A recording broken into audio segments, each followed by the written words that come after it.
All right, so get this right. Imagine a military unit, Hmm.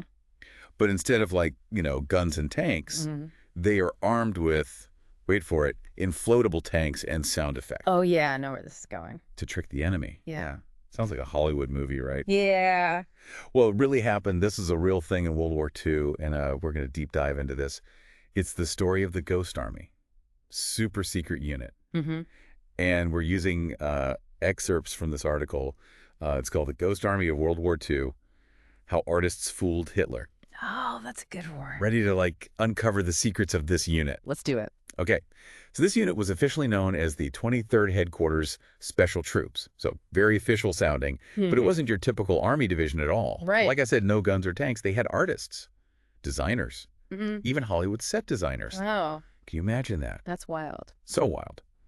And they were tasked with this really unique mission Okay. to create illusions that would mislead the enemy. So, the Ghost Army, they created these elaborate decoys, like inflatable tanks, fake artillery, Hmm. and even phony radio transmissions, all to make the Germans believe there were troops and equipment where there really weren't. So kind of like a stage production almost. Right. Like they're setting a stage. It's fascinating how they went about this, and Yeah. the article talks about how the Ghost Army, they really exploited the Germans' reliance on visual reconnaissance Uh-huh. and radio intercepts. Okay. So they knew exactly what to fake and how to make it believable. I see. Yeah, so it's not just like random.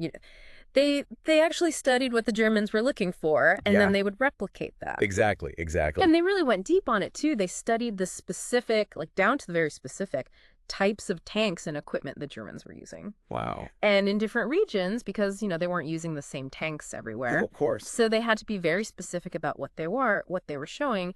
And they didn't just focus on the visual deception. Oh, so there's more. They used sound systems, giant speakers, to mimic the sounds of large troop movements. The clanking of tanks, the shouting of soldiers. Oh, my, yeah. And they even created fake radio chatter Well- to mislead enemy intelligence. So they basically created this whole, I keep saying it, but this whole elaborate performance, like a play on a battlefield, Yeah, but specifically tailored to what they knew the German intelligence was looking for. precisely. It's And incredible. you know what? It was incredibly effective. This tactic, it's called tactical deception, played a really, really crucial role in several key battles. Oh. Including the D-Day landings Oh, wow. and the Battle of the Bulge. Huge, huge battles. Wow. And by diverting German attention and resources, the Ghost Army allowed the real Allied forces to maneuver, gain strategic advantages, and ultimately, it saved thousands of lives. That's what's so remarkable, the impact they had. With, these unconventional methods, like using art to deceive the enemy in war. It makes you wonder what it must have been like to be part of this unit, knowing that your art, your creativity was directly impacting the course of the war. It's mind-blowing. I mean, can you imagine the pressure? Oh, gosh. They knew if they messed up, if their deception was discovered, Oh, yeah. it would be disastrous for them, but also for the entire war effort. Right, of course. The stakes were incredibly high. And this kind of leads us to the secrecy surrounding the unit, because the article mentions that their work remained classified for decades, only came to light in the 1990s. Yeah, that's crazy. That's a heavy secret to carry. It is. And, that level of secrecy, I mean, it was essential during the war to protect the integrity of their operations. But it also meant that the soldiers involved, they couldn't share their experiences. They couldn't get recognition for their contributions for so many years. Gosh, it really highlights the sacrifice that these soldiers made, not just on the battlefield, Yeah. but also in keeping silent about their achievements for so long. Absolutely. It's just incredible to think about. Their story, I think, is really a testament to the power of ingenuity and creativity.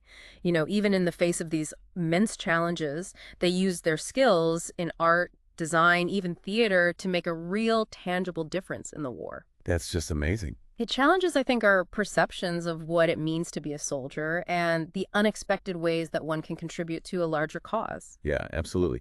And, this story really highlights the unexpected power of art in warfare. For sure. And it really leaves us with something to ponder. Oh, How has the role of illusion and psychological warfare evolved in modern conflicts? That's something to think about. yeah. Well, that's it for this deep dive. Thanks for listening. Thanks for having me.